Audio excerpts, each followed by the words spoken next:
మరి ఏ సబ్జెక్టు లేని భయము కేవలం లెక్కలకే ఎందుకు? ఏంటా తేడా తెలుసుకోవాలన్నదా? ఎస్, మీరు కనుక ఇంగ్లీష్ సబ్జెక్ట్ తీసుకున్నట్టయితే టీచర్ ఏం చేస్తారు, ABCDEF ఇలా ఎడమ చేతి నుంచి కుడి చేతికి left side to right side ఇలా రాసుకుంటూ వెళ్తారు. ఎస్, అలాగే చదువుతూ వెళ్తారు. సింపుల్, అక్కడేమి ఇబ్బంది లేదు. అదే తెలుగు తీసుకోండి, తెలుగు కూడా టీచర్ ఏం చేస్తారు, ఆకి అంటూ లెఫ్ట్ సైడ్ టు రైట్ సైడ్కే రాసుకుంటూ వెళ్తారు. అలాగే చదువుతారు కాబట్టి ఇబ్బంది లేదు. మరి హిందీ వచ్చేసరికి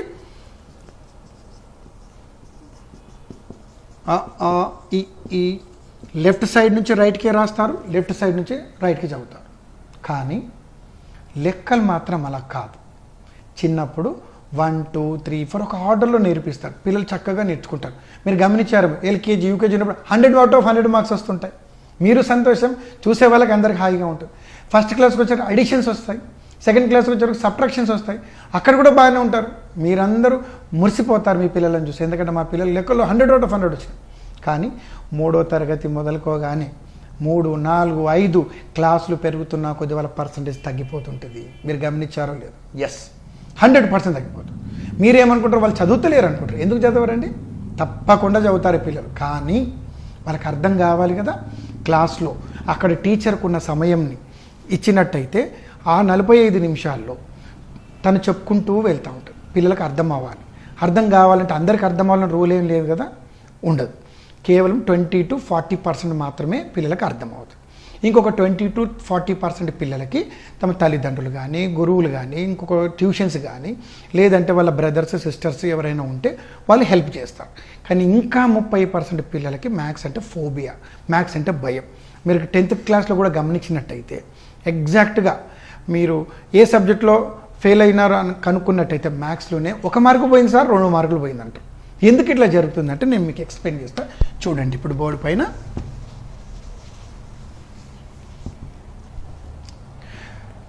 స్కూల్లో ఇప్పుడు 5 టేబుల్ ఉందండి. సపోజ్ 8624 ఇంటూ 5 అనుకుందాం. 8624 ఇంటూ 5. స్కూల్లో టీచర్ ఎట్లా చెప్తారంటే 8 6 2 4 ఇంటూ 5. సో ఏం చేయాలి, 5 4s ఎస్ 5 4s 20, 2 on the top 0 on the down. కరెక్టే కదా. అట్లాగే 5 2s 10, 10కి 2 కలిపితే 12, అంటే 1 పైన 2 కింద. ఓకే, తర్వాత 5 6 30, 30కి 1 యాడ్ చేస్తే 31, 3 1 31 ఎగ్జాక్ట్లీ. 5 8s 40, 40కి 3 కలిపితే 43. అవునా? 100% రైట్ ఆన్సర్. కానీ మీరు గమనించండి, మనం ఎలా రాస్తున్నాము, కుడి చేతి నుంచి ఎడమకి రాస్తున్నాము. కానీ ఎలా చదువుతున్నాము, ఎడమ నుండి కుడికి చదువుతున్నాం. పసిపిల్లలు కదా, 3rd క్లాస్లో ఈ multiplications teacher Telugu, Hindi, English left నుండి రైట్ రాస్తుంది, లెఫ్ట్ నుంచి రైట్కే చదువుతుంది. కానీ లెక్కలు వచ్చేసరికేమో రైట్ నుండి లెఫ్ట్కు రాస్తూ లెఫ్ట్ నుండి రైట్కి చదవమనేసరికి పిల్లల్లో కొంచెం కన్ఫ్యూజన్ ఏర్పడుతుంది. మరి దీనికి ఏంటి సొల్యూషన్? టీచర్లు మారాలి, పద్ధతులు మారాలి. కానీ మనకు కొన్ని సంవత్సరాలుగా అలవాటు చేసిన ఈ సిస్టాన్ని మనం ఆపలేం కదా. సో ఆ కన్ఫ్యూజన్ని పోగొట్టడానికి మనకు వేదిక్ మ్యాథ్స్ సహకరిస్తుంది. అది ఎట్లా సహకరిస్తుందో మీరు అందరు చూడండి. Okay, right. ఇదే నంబర్ 8 6 2 4 ఇంటూ 5. దీన్ని నేను ఏం చేస్తానంటే 5 అనే నంబర్ ఉంది. ఈ 5 అనే నంబర్ని వేరే రూపంలోకి మార్చాలంటే మీరు ఏం చేస్తారు? సపోజ్ అడిషన్ అనుకోండి. 1 + 4 5, వెరీ గుడ్. 2 + 3 5, గుడ్. 3 + 2 5, 4 + 1 కూడా 5. అంటే అడిషన్లో 4 రకాలు ఉంటాయి.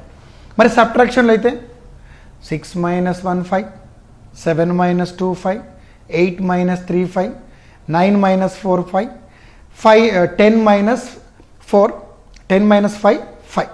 అవును కదా, రైట్. ఒకవేళ మీరు మల్టిప్లికేషన్లో ఆలోచించండి. 1 × 5 5 వస్తుంది, లేదా 5 × 1 చేస్తే కూడా 5 వస్తుంది. ఓకే, అడిషన్, సబ్ట్రాక్షన్, మల్టిప్లికేషన్ ఇవి. మరి డివిజన్లో ఆలోచించండి. ఎస్, ఆలోచించండి. ఎగ్జాక్ట్లీ 10/2. 10ని 2 ముక్కలు చేస్తే 5 కదా, ఎగ్జాక్ట్లీ.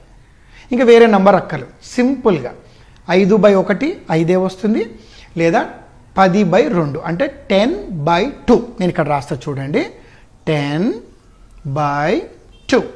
క్లియర్?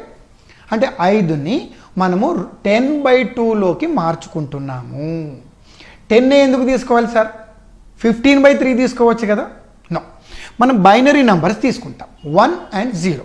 సో 1 and 0 అంటే 10 కావచ్చు, 100 కావచ్చు, 1000 కావచ్చు, 10,000 కావచ్చు, ఏదైనా కావచ్చు. మరి ఇక్కడ 10/2 ఎప్పుడైతే మనం తీసుకుంటామో మీరు గమనించినట్టే ఒక నంబర్ కనిపిస్తుంది ఇంటూ 10.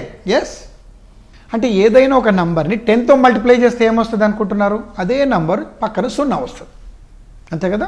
2 into 10 అంటే ఏమొస్తుంది? 2 పక్కన 0 20. 3 into 10 అంటే 30, అంటే 3 పక్కన 0 30. అట్లాగే 8624 into 10 అనగా 86240. అవును కదా? ఓకే, మీకు అర్థమైంది. బై 2 అంటే ఏమిటి? మన కామన్ భాషలో మాట్లాడుకుందాం. బై 2 అంటే ఒక వస్తువు ఉంటుంది, బై 2 అంటే ఏంటి? సగం. ఎగ్జాక్ట్లీ సగం. ఒక్కసారి ఆలోచించండి, 8లో సగం ఎంత? 4. 6లో సగం ఎంత? 3. 2లో సగం ఎంత? 1. 4లో సగం ఎంత? 2. చివరిలో ఒక 0. నేను ఎలా రాశాను? లెఫ్ట్ టు రైట్ రాశాను కదా.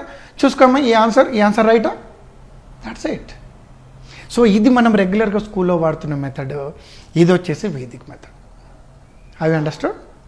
సో ఇప్పుడు మీరు గమనించారు కదా, మనం రెగ్యులర్గా స్కూల్ చేసే మెథడ్లో రైట్ సైడ్ నుంచి లెఫ్ట్కి టీచర్ రాస్తుంటారు అండ్ లెఫ్ట్ సైడ్ నుంచి రైట్కి చదవమంటుంటారు. కానీ వేదిక్ మ్యాథ్స్లో డైరెక్ట్గా ఇట్లా రాస్తుంటారు. అవునా కదా? ఇంకోటి చూద్దామా? 84,236 into 5.